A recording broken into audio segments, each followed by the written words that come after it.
Dalam hal ini PBNU salah, apalagi memecat saudara saya Kiai Haji Maduddin Usman. Harusnya yang jenengan pecat itu ya balawi-balawi yang ada di struktur NU itu. Kalau malah kiai-kiai yang berpotensi tinggi, berkualitas super di Indonesia, di negeri kita ini, kok malah dipecat itu. Saya enak-enak pecat itu. Ini namanya adigang, adigung, adiguna itu. Takabur itu namanya. Sombong. Duit NU itu aku.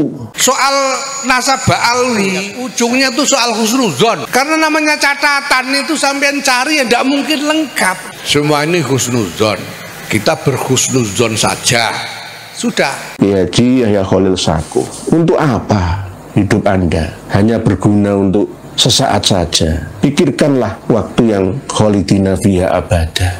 Jangan sekali-kali untuk mengedepankan husnudzoni, berbaik sangka saja masalah Ba'alawi. Jika zaman sekarang ini masih menggunakan standar husnudzoni, maka rusak semua ini. Harus mengandalkan waspadai. Seperti waduknya Imam Ubaidillah yang sekarang difitnah sebagai sebuah sosok yang tidak pernah ada. Yang ada Abdullah. Ubaidillah adalah fiktif. Karena tawaduknya tidak mau disebut Abdullah, tidak mau, karena padahal orangnya al-alim, al-bari, masya Allah ya. Tapi sekarang jadi bulan-bulanan di Indonesia ini. Enggak menutup diri, saya sudah mentok, saya sudah alamah derajat saya.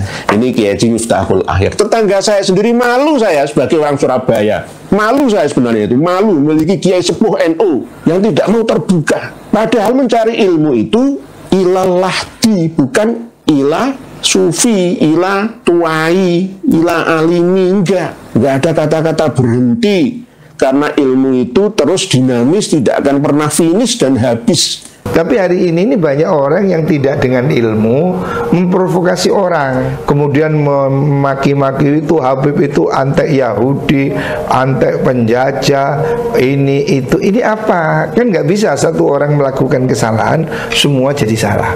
Ya, itu hal yang harus dikritisi. Jangan sampai pembahasan ini menjadi rasis. Adik saya Gus Farul Razi Bulu Lawang, saya katakan adik saya karena beliau masih saya sayangi. Seandainya saya tidak menyayangi beliau, hancur sudah. Betul, kuncinya sudah ada di tangan saya. Tapi karena saya itu nanti lambene kiai ada, akhirnya saya nggak mau. Jadi kalau urusan privasi ya, urusan pribadi ya, saya sangat menjaga betul. Seandainya kita mau buka-bukaan semua, ajur semua. Ajur itu. Kalau soal bicara nasab ini kan harusnya kita berbicara itu dengan standar ilmu. Maksud saya standar ilmu itu ya harusnya diujinya di kampus. Misalnya tentang bagaimana landasan teorinya. Namanya ini kan penelitian, kan harus ada landasan teori. Terus metode apa? Jadi belajar lagi untuk jangan menjadi Abdul Butun. Kalau sholat itu khusus untuk adik Fahru Rozi, tirulah Imam Ali, mengendalikan dua nafsu di atas perut ya, dan nafsu di bawah perut. Baca lagi kitab Wasiatul Mustafa, insya Allah selamat Anda. Karena ini hukum karma 212 akan berjalan sesuai dengan nalurinya. Tidak ada yang bisa menghalanginya. Karena sudah kun kok, maka fayakun berjalan sistem itu. Sudah ndak usah ngomong banyak-banyak daripada kualat. Karena kita ini yang penting jangan sampai kualat. Kalau sudah kualat itu apa-apa salah kedaden. Jadi intinya kalah izin akhirnya mengeluarkan kebijakan pemecatan terhadap Kiai Haji Maduddin Usman itu. Sebenarnya itu saya muarah. Kiai Haji Maduddin Usman, kawan seperjuangan kita, dikeluarkan dari LBM PBNU itu saya marah. Tetapi bagaimana lagi, harus bersabar gitu. Bersabar dan tetap melakukan pencerahan terhadap umat. Sekian lama, bertahun-tahun, berpuluh tahun, as-sawadul azam min ulama'ina meyakini bahwa para habaib ini memang memiliki silsilah yang sambung kepada Rasulullah sallallahu alaihi wasallam. Mari kita ikut saja, nggak usah nyari catatan. Memori masyarakat Nahdliyin ini yang sudah tertanam sejak lama, tidak hanya puluhan tahun, ratusan tahun, bahwa para habib-habib itu adalah cucu Nabi kita. Terus kiai-kiai kita ini tidak mau open minded, tidak mau terbuka wawasannya, masih berdasarkan opo jare kiai-kiai kita dulu. Kita tanpa Imam Ubaidillah, tanpa Alawiyah, Bani Alawi, mungkin kita tidak tahu apa. Sumber-sumber keilmuan kita banyak karena jasa-jasa para ulama Alawiyin. Berarti panjenengan tidak lagi menjalankan amanah yang telah diberikan oleh masyaikh pendiri NU dulu. Tidak mengayomi masyarakat kalangan bawah. Lihatlah arus bawah kultur NU yang ada. Apa yang terjadi? Gara-gara balas budikah? Saya yakin, haktul yakin bahwa yang mulia Rais Am, pengurus besar Nahdlatul Ulama Kiai Miftahul Akhyar ini juga min nasli Rasulullah Muhammad sallallahu alaihi wasallam. Saya ndak nanya catatan. Bahkan kalau kita buka kitab-kitab tarikh, apakah itu Al-Ghurur atau Asul Bahal, kita temukan nama-nama itu. Kalau ada yang ngotot, kira-kira ada apa di belakang ini sampai mengorbankan hal-hal yang sangat berharga. Membandingkan antara Tabaqat Fuqaha Yaman, Al-Masyhur Ar-Rawi, Al-Ghurur, Al-Istizadah min Akhbari Sadah, tentang yang wafat ketika Imam Ahmad Al-Abah hijrah, padahal di Tabaqat Fuqaha Yaman itu selama 3 tahun, berarti tahun 317 Hijriah, 318 Hijriah, 319 Hijriah itu Ka'bah ditutup, tidak ada yang jamaah haji ke sana. Bahkan sampai mengajak kita untuk menjadi para mustahid baru. Sudah mengabaikan apa keputusan ulama di Munas Lampung tentang hal istihad, tentang tata cara kita mengambil hukum-hukum dan lain sebagainya dan lain sebagainya. 20 tahun lebih Hajar Aswadnya dibawa ke Hajar di Bahrain sana oleh Syiah Karomito, ditutup 2 tahun atau 3 tahun. Lah kok Imam Ahmad Al-Abah An-Nafat katanya muter dari Basrah, Madinah, Mekah berhaji. Tabaqat Fuqaha Yaman mengatakan yang wafat di sekitar Ka'bah itu 13.000 orang.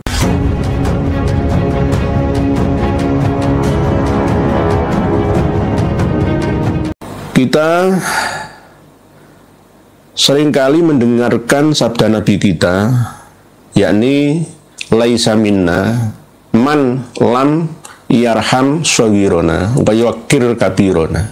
Tidak termasuk bagian daripada umatku, pengikutku, yaitu orang yang tidak bisa menyayangi, mengasihi orang-orang yang lebih muda usianya atau lebih kecil posisinya, dan tidak mau menghormati orang yang lebih tua atau orang yang lebih besar jabatan atau posisi amanahnya. Jadi maknanya ini bisa dua sisi, berbeda tetapi sama saja. Yakni kita harus menghormati orang yang lebih tua. Rakyat kecil, rakyat biasa harus menghormati pejabat pemerintahan yang melaksanakan amanahnya. Jadi sama-sama gitu. Pejabat juga harus melaksanakan amanat rakyatnya, rakyat juga harus menghormati, menghargai ya, kebijakan dan mentaati aturan pemerintahnya. Wong cilik, wong gede, bahasanya seperti itu. Tapi kalau umur ya selaku penganut kultur NU ya, ibarat umat yang sogiroh ya, kecil ya, harus menghormati struktur ya, mulai ranting, MWC, PC, PWNU, PBNU, Mustasyar, Surya, kita harus menghormati. Tetap kami menghormati sekelas beliau Romo Kiai Haji Miftahul Akhyar, menghormati Kiai Haji Yahya Khalil Saquf, menghormati adik saya Gus Fahru Razi Bululawang. Saya katakan adik saya karena beliau masih saya sayangi. Seandainya saya tidak menyayangi beliau, hancur sudah, betul. Kuncinya sudah ada di tangan saya, tapi karena takutnya saya itu nanti lambene kiai ada. Akhirnya saya nggak mau. Jadi kalau urusan privasi ya, urusan pribadi ya, saya sangat menjaga betul itu. Sangat menjaga betul. Seandainya kita mau buka-bukaan semua, acur semua. Acur itu. Lalu saya masih menyayangi beliau ya. Jadi belajar lagi lah, belajar lagi untuk jangan menjadi Abdul Butun. Kalau sholat itu khusus untuk adik Fahru Razi, tirulah Imam Ali. Apa Imam Ali? Ketika sholat, posisi tangannya di bawah pusat, di atas faraj. Jadi Allahu Akbar, sini,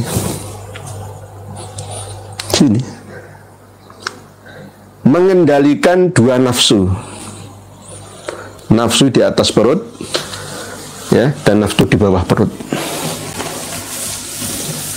Baca lagi kitab Wasiatul Mustafa, insya Allah selamat Anda. Karena ini hukum karma 212 akan berjalan sesuai dengan nalurinya. Tidak ada yang bisa menghalanginya. Karena sudah kun kok, maka fayakun berjalan sistem itu. Tapi tetap kami mewanti-wanti ya kawan-kawan kami untuk tetap menjaga etika, tetap berakhlakul karimah ketika mengingatkan orang yang lebih tua, khususnya kiai-kiai kita. Kita doakan bersama semoga para kiai-kiai sepuh, pondok-pondok pesantren pengasuh, ya, ustadz-ustadzahnya semua, kiai bunyai, tuan guru, tengku, ajengan, semua yang sepuh-sepuh, yang usianya lebih tua dari kita, ya kita menghormati dengan tetap menasihati. Jangan sekali-kali untuk mengedepankan husnudzoni, hanya berbaik sangka saja masalah ba'alawi. Karena jika zaman sekarang ini masih menggunakan standar husnudzoni, maka rusak semua ini. Rusak. Harus mengandalkan waspadai. Jangan husnudzoni. Waspadalah, waspadalah, waspadalah. Sama seperti ketika saya keliling kemana-mana, saya mengaku sebagai jejaka. Terus banyak yang percaya karena husnudzon saja. Ajur apa enggak? Ya ajur. Padahal saya sudah punya istri dan anak-anak. Saya menjual kuningan ke panjenengan, jenengan husnudzon saja. 1 kilo kuningan jenengan beli 1 kilo emas. Itu namanya husnudzon. Harus waspada. Zamannya beda. Kalau dulu iya saja, sekarang beda zamannya. Oleh sebab itu, para yai sepuh, mumpung panjenengan masih ampuh, ya, menduduki jabatan struktural, jangan digunakan untuk yang membawa mafsadah, bukan maslahah bagi seluruh ummah secara ammah. Pernah saya sampaikan, jika para kiai yang duduk di struktural Suriah Mustasar PBNU mengeluarkan surat saktinya karena tanda tangannya masih ampuh itu tadi, ya, menggeser nama Kiai Haji Maduddin Usman dari LBM PBNU, maka sama dengan panjenengan semua, wahai para kiai-kiai yang tanda tangan itu, mengadopsi kejahilan, melestarikan kebodohan, dan mengadopsi kemafsadahan yang terbarukan.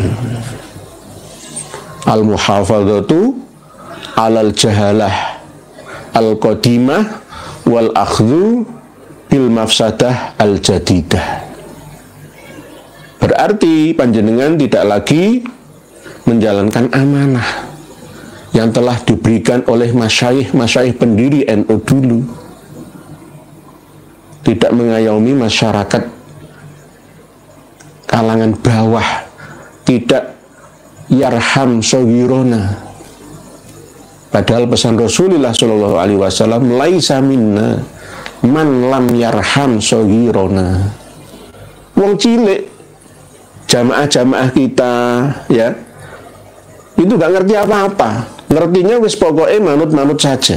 Terus jenengan semaunya, karena yang memiliki legalitas organisasi, stempel, kop, serta tanda tangannya, panjenengan masih berguna, ya. Terus jenengan gunakan seenaknya, ya, maka hukum akibat akan berjalan apa adanya, sesuai dengan nalurinya. Tidak bisa dihindari. Tidak bisa dihindari oleh semuanya. Jadi nasihat saya kepada Kiai Haji Miftahul Akhyar, jenengan sudah sepuh. Untuk apa membela kaum Ba'alawi yang sudah jelas merusak agama di depan mata? Begitu juga Kiai Haji Yahya Khalil Saquf. Untuk apa hidup Anda hanya berguna untuk sesaat saja? Pikirkanlah waktu yang khalidina fiha abada. Di dunia untuk generasi kita selamanya, di akhirat begitu juga. Hasil dari apa yang kita lakukan, perbuatan apa yang kita kerjakan, akan ada tuntutannya. Lihatlah, ya, arus bawah kultur NU yang ada. Apa yang terjadi? Gara-gara balas budikah? Ya. Ini masih dalam koridor kesabaran. Kami tetap bersabar karena memang ini saya anggap sebagai musibah. Ketika kita mendapatkan musibah, ya harus bersabar menerimanya dan memperbaikinya. Tetap bersabar ini karena apa? Ini sudah masuk dalam relung jantung hati, memori, khususnya masyarakat Nahdliyin ini, yang sudah tertanam sejak lama, tidak hanya puluhan tahun, ratusan tahun, bahwa para habib-habib itu adalah cucu Nabi kita. Padahal sebaliknya. Terus kiai-kiai kita ini tidak mau open minded, tidak mau terbuka wawasannya, masih berdasarkan opo jare kiai-kiai kita dulu. Bahkan baru-baru ini ada sekelas Kang Mas Nuruddin yang katanya lulusan dari Mesir itu masih memiliki pendapat lebih baik mengikuti ijma ulama. Zamannya beda, Dek, nggak sama. Kitab-kitab sudah ada, saya sudah menemukan kitab ini sudah lama, tapi saya nggak mau buka dulu sebelum waktunya. Walaupun sudah diijma 1000 ulama sekalipun, tetapi jika ditemukan data yang lebih akurat, ya maka harus menerima. Sama dengan ketika kita dulu memahami arti dari ma taqaddama min dzambihi wa ma ta'akhkhara. Ma taqaddama min dzambihi itu adalah dosa yang telah lalu, wa ma ta'akhkhara dan dosa yang akan dijalankan. Loh, kan nggak gitu. Ma taqaddama min dzambihi wa ma ta'akhkhara atau ma taqaddama min dzambika wa ma ta'akhkhara itu berarti dosa masa lalu dan dosa yang baru, gitu loh. Dosa yang lalu dan dosa yang baru-baru kemarin itu loh. Bukan dosa yang akan dilakukan. Wah, dulu dilakoni kok di Ngapura itu apa nih? Nah, ini cara memahami. Seperti ketika kita memahami tentang konteks perkembangan pemahaman nubuatan dari Nabi kita Shallallahu Alaihi Wasallam. Mohon maaf ya, ada yang sedikit berbeda dengan kitab-kitab klasik yang ada.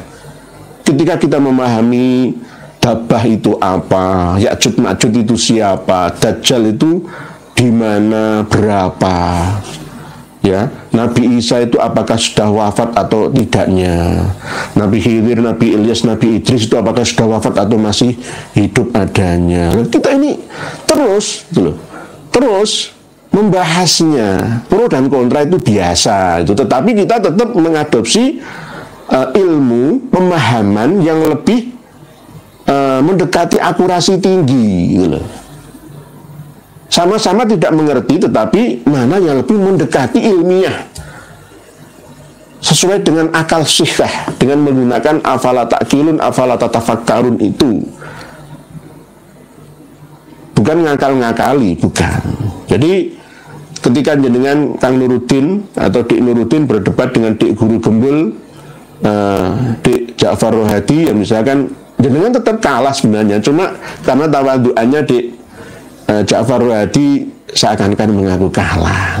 Antara i'tiqadiyah dengan ilmiah itu bisa bersinergi bersama, sama dengan sains dan agama. Bisa diilmiahkan, tidak harus hissiyah. Ilmiah itu tidak harus hissiyah di indera, ya, seperti dimensi 3 itu tidak. Jadi nanti suatu saat kaidah-kaidah dalam kitab-kitab kuning, kitab-kitab klasik itu bisa dinamis gitu, tidak statis. Yang statis itu hanya masalah akidah. Baku la ilaha illallah Muhammadur Rasulullah, rukun iman, rukun Islam, dan musyahadah serta muraqabah. Islam, iman, ihsan itu. Ini yang statis loh. Tetapi tetap walaupun begitu masih ada pemahaman terbarukan, tidak seperti pemahaman terdahulukan. Jadi begitu. Nanti insya Allah kita bahas pada bahasan ketika membaca komentar panjenengan semua. Para pemirsa dan pendengar sekalian rahimakumullah, jadi kita tetap harus bersabar menerima musibah, ya.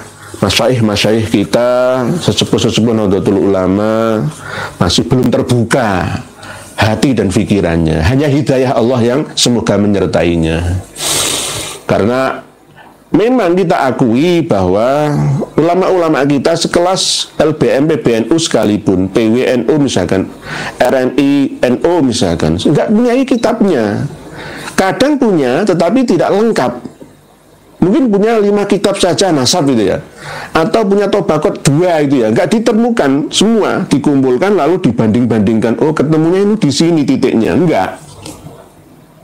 Jadi intinya kalah izin dah. Dengan kalah izin akhirnya mengeluarkan kebijakan pemecatan terhadap Kiai Haji Maduddin Utsman itu. Sebenarnya itu saya muarah. Kiai Haji Maduddin Utsman, kawan seperjuangan kita, dikeluarkan dari LBM PBNU itu saya marah, tetapi bagaimana lagi, harus bersabar gitu.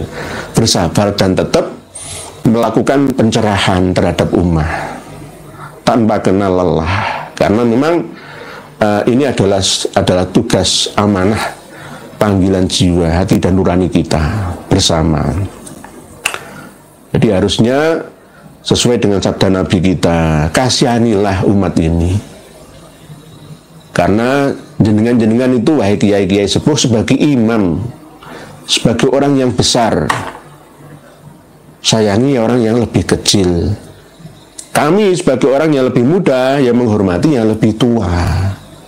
Baik tua secara posisi jabatan strukturalannya ataupun tua dari segi usianya. Mohon jenengan tetap terbuka. Di zaman sekarang ini tidak ada orang yang paling. Sekelas Hadratus Syekh, ya, Kiai Haji Mustafa Bisri saja masih mau mendengarkan kita kok, walaupun beliau orang yang alim alamah.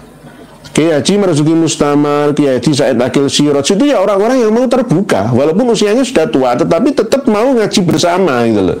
Nggak menutup diri, enggak, ilmu saya sudah mentok, saya sudah alamah derajat saya. Ilmu-ilmu baru itu ilmu apa itu? Apalagi sekelas lowong ini ada orang anak kecil dari Banten kok bisa menolak sekelas kiai-kiai, sekelas Ibnu Hajar Al-Haytami, sekelas Al-Muhibbi, kok sombong ya.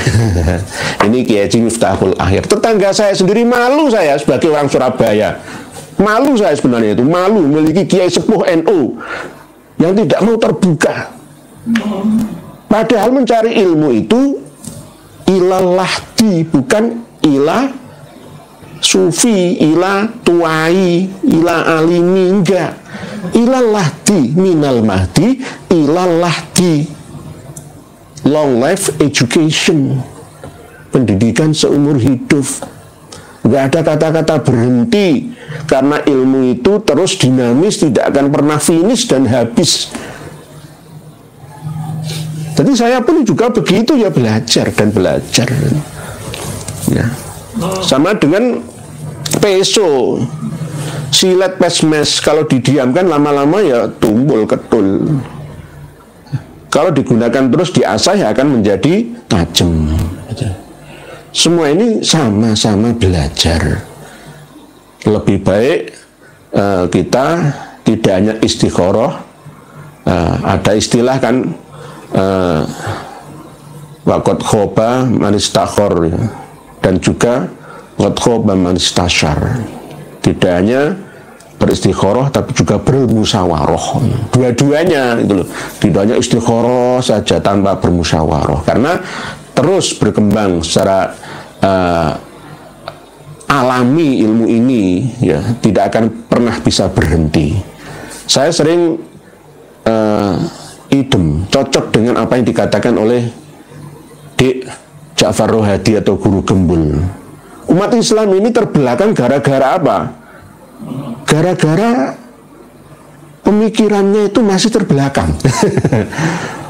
Loh, di China itu sudah mulai menggarap yang namanya kuantum, ya. Gigabyte itu sekarang sudah mulai digeser menjadi terabyte kok. Ya. Tempat simpan memori hard disk, flash disk itu sudah mulai dirancang kecil tapi besar kapasitasnya kok. Kita masih ngurusi masalah kilobyte, megabyte, gigabyte saja enggak itu. Ilmu elektronik, perkembangan peradaban elektronik dan otomotif terus maju melesat ke depan. Tapi ilmu agama stagnan. Ini apakah agamanya? Bukan, orang-orangnya.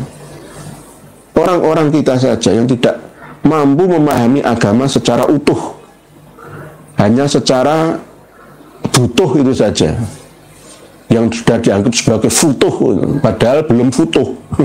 Tapi diyakini wis futuh iki wis, padahal peradaban Islam di Indonesia ini masih tertinggal jauh. Lihatlah Iran, ya, sumber daya alam yang sederhana itu mampu memproduksi rudal penjelajah antar negara, bahkan bisa antar benua. Akhirnya negaranya menjadi kuat, disegani oleh semua.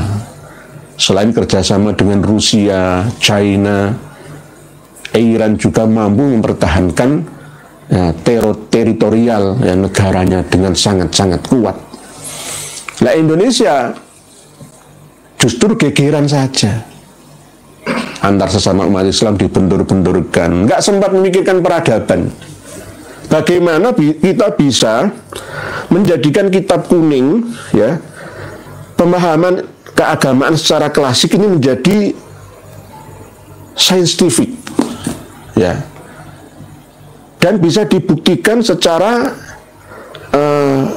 nalar, akal sehat, dan dikembangkan, dimanfaatkan untuk kehidupan kita di dunia ini, ya, karena memang yang namanya ilmu yang turun dari langit itu untuk bumi, kemaslahatan penduduk bumi. Ilmu yang berdimensi akhirat itu turun ke dimensi dunia untuk kemaslahatan penduduknya. Lah gunanya apa kita hanya berangan-angan seakan-akan berada di atas langit sana, padahal kita sekarang hidup di dunia 3 dimensi kita. Ini harus kita pikirkan bersama. Jangan anggap bahwa yang namanya ulama itu orang yang alim, tapi nggak ada manfaatnya untuk apa, gitu loh. Ilmuwan-ilmuwan itu tidak harus yang tergabung dalam organisasi Nahdlatul Ulama, Muhammadiyah, Al-Irsyad, enggak. Tapi orang-orang yang benar-benar melakukan tuntutan keahlian untuk kemaslahatan bersama. Sama dengan profesor itu apa, doktor itu apa, gunanya jadi profesor itu untuk apa, kan begitu. Negarawan, ayo ngurus negara, agamawan, ayo ngurus agama, bersinergi bersama, tidak hanya ke sudut pandang akhirat saja, dunia kita juga harus perhatikan. Kalau umat Islam bercorak sufi saja ala Ba'alawi, gampang ditundukkan, gampang dihancurkan. Karena apa? Tidak memiliki kekuatan secara duniawi, baik ekonomi ataupun persenjataan. Lemah, gampang aneksasi, gampang didikte oleh negara asing lainnya. Dalam hal ini tirulah China.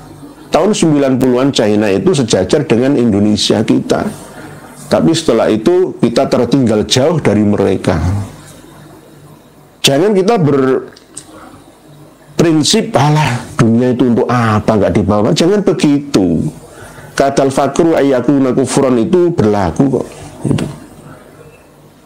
Kalau kita melihat saudara-saudara kita yang ada di negeri kita ini ya, ada keturunan Arab dan ada keturunan Tionghoa. Ini kita ambil pelajaran kita semua. Keturunan Tionghoa ini sangat rajin bekerja. Dan keturunan Arab ini malas bekerja, menggunakan agama untuk menipu umatnya. Mohon maaf, ini saya sangat pedes ini. Bukan pedih, tapi pedes. Ya, karena ini fakta. Jangan malas bekerja, karena bekerja itu bagian daripada ibadah. Orang-orang China itu gelem soro itu, walaupun mereka tidak mengenal kata-kata haram, halal, haram, wis pokoknya wal-wal kedual, bantal-bantal kuntal ya. Antara halam dengan haral itu nggak ada bedanya ya. Tapi mereka giat bekerja, etos kerja, semangat kerjanya tinggi, karena mereka berangan-angan hidup itu akan selamanya, seakan-akan begitu. Tapi yang sini, yang sufi-sufi Arab Alawi ini gandoli. Dia hanya berpegang teguh pada keyakinan itikadiyah saja, tanpa ilmiah. Sehingga anak didik kita, anak cucu kita yang usia produktif itu dijejali dengan keyakinan yang kontraproduktif. Akhirnya nggak semangat bekerja, sulit bersaing dalam kancah hidup pergaulan kerjanya, karena keahliannya yang tidak sesuai dengan tuntutan kerja yang ada. Nah, ini yang wajib dipikirkan bersama antara agamawan dan negarawan, antara yang besar dan yang kecil, antara yang tua dengan yang muda, bersinergi bersama. Laisa minna man lam yarham shaghirana wa yuwaqqir kabirona. Jadi tetap walau begitu kami bersabar terus untuk istiqomah menasihati kiai-kiai sepuh kita, karena memang pesantren-pesantren salafiyah itu harus membuka diri ya. Ada kotak dan saran sebenarnya dari wali muridnya, supaya kerjasama antar orang tua dengan pengasuh pondok pesantrennya itu ada komunikasi bersama, saling memberi dan menerima. Karena kalau tidak begitu, maka kita ini tertinggal jauh. Di saat kita sudah hidup di era zilenial sekarang ini, cukup dengan modal data, kita bisa video callan di seluruh dunia, jaringannya sudah nyambung semua. Tapi di sisi yang lain ada pondok pesantren yang mengajarkan santrinya untuk tirakat bisa berhubungan dengan orang yang jauh letaknya itu menggunakan ilmu jonggo sukmo, ilmu teleportasi, yakni dengan cara meditasi, tetapi harus dengan tirakat yang tinggi, tidak makan, minum, mengurangi tidur dan sebagainya. Kan kesulitan ini, yang akhirnya banyak di antara para pengamalnya itu gagal karena kena penyakit liver, mah tinggi, akhirnya mati. Lah, nggak usah kangelan seperti itu, cukuplah kita beli handphone Android 1 juta, isi datanya selengkapnya, secukupnya. Kita bisa berbicara dengan orang-orang yang ada di Australia sana, di Italia sana, di Saudi Arabia sana. Kita bisa berkomunikasi kemana-mana. Walaupun raga kita di sini, tapi jiwa kita berada di mana-mana. Inilah perkembangan zaman yang kita tidak bisa menolaknya. Oleh sebab itu, kemarin juga sempat saya sampaikan bahwa ajaran-ajaran Ba'alawi itu memang banyak yang menyimpang dari aturan agama kita yang sebenarnya secara normal ya, secara normal. Banyak penyimpangan-penyimpangan. Bahkan jika tidak diingatkan, akan ada leluhur atau tokoh-tokoh besar mereka kaum Ba'alawi itu yang mengakui dirinya itu sebagai Tuhan, sebagai Tuhan. Ini sangat berbahaya. Kok bisa tahu seperti itu dari mana? Dari kitab-kitabnya sendiri gitu. Dan banyaknya kebohongan-kebohongan, ketimbangan-ketimbangan, ketidakkonsistenan dalam hal penulisan kesejarahan mereka juga. Di antaranya cerita tentang karomahnya Syekh Ahmad Ar-Rifai yang kita bahas kemarin itu ya. Itu juga berbeda-beda versi dan variasinya. Ada yang mengatakan 60.000 lah, ada yang mengatakan 1 juta, ada yang mengatakan 100.000, ada yang mengatakan 12.000. Itu mana semua yang benar? Apakah saya tidak percaya karomah? Percaya, tetapi harus ilmiah. Karomah itu bisa diilmiahkan. Contoh, Syekh Ahmad Ar-Rifai yang ketika beliau berziarah ke makam Rasulullah di Madinah Al-Munawwarah, ya, fi halatil bu'di ruhi kuntu ursiluha, ya, tukubilul arda anni wahyana ibadi, terus-terusnya fambut yaminaka tahdha biha syafati, ya. Itu bisa diilmiahkan, bukan secara hissiyah tangan Rasulullah keluar dari makam atau kuburannya. Dalam sejarah itu tidak pernah. Dengan ceritakan kepada kaum profesional yang ada itu nggak akan pernah ada. Itu pengalaman pribadinya Syekh Ahmad Ar-Rifai. Mungkin dalam kondisi bukan yaqadhah, ma bainal sinah wal yaqadhah. Sinah itu antara ngantuk itu loh. La ta'khudhu sinatu wala naum, itu antara sinah dan naum gitu. Terus 1 juta orang melihat tangan Rasul, enggak seperti itu, enggak. Itu hanya cerita yang disampaikan oleh Syekh Ahmad Ar-Rifai ketika mendapatkan ya karomah seperti itu dari Nabi secara isyarah, terus diceritakanlah kepada jamaah-jamaah yang ada. Begitu loh cara menyeleksi karomah itu benar-benar asli atau tidaknya. Kok tahu? Ya memang saya pelajari Jami' Karomatul Aulia ala Syekh Yusuf bin Ismail An-Nabhani dan ala yang lebih profesional dari abad ke abad, dari masa ke masa. Bagaimana definisi dari karomah yang ada itu? Jadi begitu ilmiahnya, bukan beradu langsung tangan Rasulullah tembus kuburannya, itu penghinaan namanya. Jangan dibela, itu kan mukjizatnya Rasulullah itu sudah wafat. Agama ini sudah cukup. Al-yauma akmaltu lakum dinakum wa atmamtu alaikum nikmati wa raditu lakumul Islam madina. Sudah cukup, nggak ada perlu tambahan lagi. Rasulullah harus bersabda lagi, ada hadis baru lagi, nggak perlu. Sudah ada Quran hadis dijabarkan, dimaknai, ijma'i dan dikiasi analogi oleh penggede-penggede umat ini dari masa ke masa. Kok masih kurang ya Quran hadis itu? Lalu Rasulullah dikatakan memberikan kaul ini, hadis ini, itu bagaimana? Ini jelas nggak sesuai dengan kaidah Ahlussunnah wal Jamaah dan sufi yang asli berdasarkan ubudillaha ka'annaka tarah fa illam takun tarah fa innahu yarak. Makom musyahadah dan makom muraqabah nggak sesuai, itu namanya. Jangan berlebihan dalam memahami konteks dari musyahadah dan muraqabah. Jadi berbeda-beda pendapat itu. Inilah yang mana katanya mutawatir, misalkan menurut Imam As-Suyuti misalkan. Mutawatirnya itu seperti apa? Hadisnya nggak ada itu. Wah, nggak percaya itu Wahabi, itu Salafi, pendengki, Khawarij, Mu'tazilah. Nggak begitu, nggak begitu. Karomah itu ada, tapi manfaatnya itu harus benar-benar bisa dirasa oleh seluruh umat yang ada. Itu karomah namanya. Sama seperti aulia illah yang sir rahasia di mana-mana, tapi beliau manfaatnya luar biasa. Tidak hanya masalah cerita tentang karomah Syekh Ahmad Ar-Rifai saja. Beliau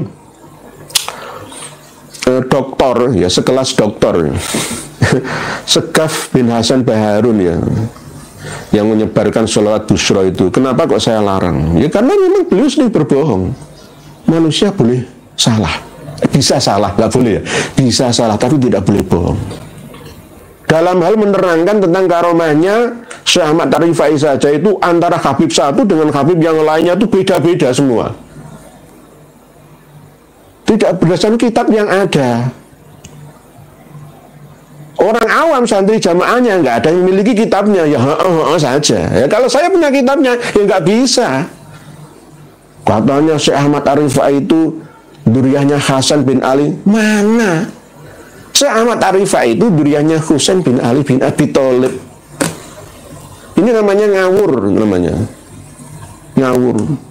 Begitu juga ketika mengatakan bahwa disaksikan 60.000 orang, mana kitabnya? Tidak ada 60.000 orang itu. Saya punya dokumentasi semuanya. Ini namanya bukan mutawatir namanya. Kalau menurut ulama mutawatir yang ahli karomah, ahli sufiyah. Tapi kalau ahli sunnah wal jamaah tidak. Tapi boleh percaya dan boleh tidak, itu pengalaman spiritual pribadi. Kalau memang kita mengikuti thariqah rifaiyah ya percaya nggak apa-apa. Yang penting ada manfaatnya. Itu.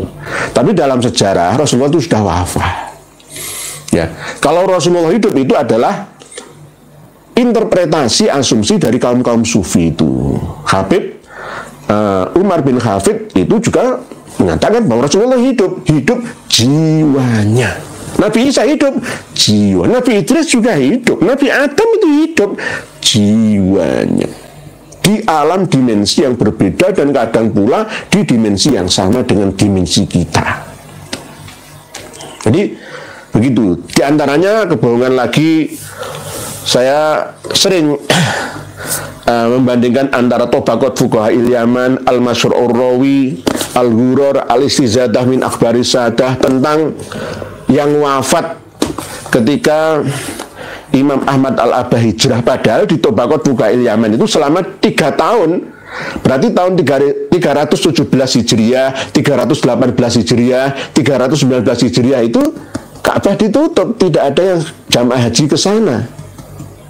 20 tahun lebih Hajar Aswadnya dibawa ke Hajar di Bahrain sana oleh Syiah Karomitoh, ditutup 2 tahun atau 3 tahun. Lah kok Imam Ahmad Al-Abah An-Nafat katanya muter dari Basrah, Madinah, Mekah berhaji. Lah ini kan nggak sesuai dengan Tabaqat Fuqaha Yaman. Tabaqat Fuqaha Yaman mengatakan yang wafat di sekitar Ka'bah itu 13.000 orang. Berbeda lagi di Al-Istizadah yang baru ya, berarti 30.000 orang. Berbeda lagi dengan Al-Masyhur Ar-Rawi. Al-Masyhur Ar-Rawi ini abad 11 Hijriah. Abu Bakar As-Syili itu wafat 1093 Hijriah. Yang wafat itu beda lagi.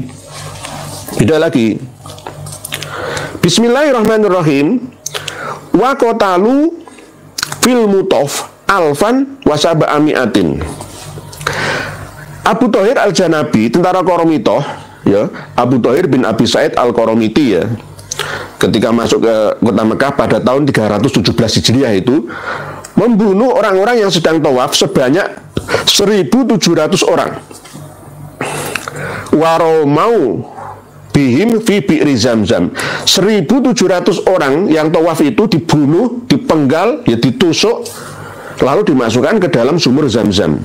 Wa qatalu kharijal masjid, dan membunuh orang-orang yang berada posisinya di luar masjid, Masjidil Haram Mekah, aktsara min 30 alfan, lebih dari 30.000 orang.